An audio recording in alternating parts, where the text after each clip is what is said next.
Mkuu wa majeshi ya ulinzi Tanzania yaani CDF Jenerali Jacob John Mkunda ametoa onyo kali kwa waandamanaji wanaopinga serikali, akitawatahadharisha dhidi ya kuendeleza vitendo vya uvunjifu wa sheria kufuatia uchaguzi mkuu uliofanyika siku ya Jumatano. Akizungumza jijini Dar es Salaam, Jenerali Mkunda alisema jeshi la wananchi wa Tanzania yaani JWTZ haliwezi kusimama kimya huku makundi ya waandamanaji yakiendelea kujitokeza mitaani kupinga uhalali wa mchakato wa uchaguzi.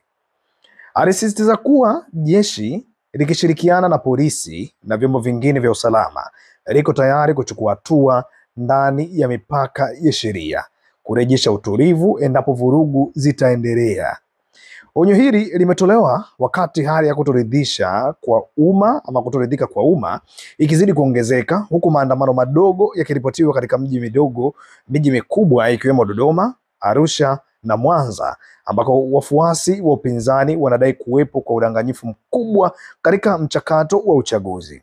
Mamlaka zimechukua hatua za haraka kuzima maandamano hayo, zikisema yanaweza kuhatarisha amani ya taifa. Lakini wakati huo huo, wanaharakati na waandaaji kadhaa wa kisiasa wameripotiwa kukamatwa tangu kufungwa kwa vituo vya kupiga kura, huku serikali ikisisitiza kuwa uchaguzi ulifanyika kwa amani na uwazi. Chama tawala, Chama cha Mapinduzi yaani CCM, ambacho kimeongoza nchi ya Tanzania tangu uhuru yaani mwaka 1961, kinatarajiwa kuendelea kushikilia madaraka. Hata hivyo, chama cha upinzani cha Chadema kimekataa matokeo ya awali, kikidai udanganyifu katika kuhesabu kura katika baadhi ya maeneo, lakini sambamba na kile ambacho kilikuwa kinaendelea baada ya kushindwa kabisa kushiriki moja kwa moja kwenye uchaguzi huu wa mwaka 2025.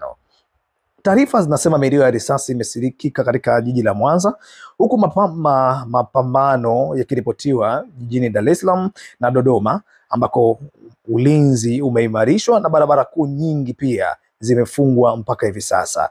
Lakini nchini Kenya pia serikali imeonya raia wake kutojihusisha na maandamano katika mji wa mpaka wa Namanga ambao unaunganisha Kenya pamoja na Tanzania, ambako biashara zimesimama kutokana na hali ya taharuki ambayo inaendelea kati ya mataifa haya mawili.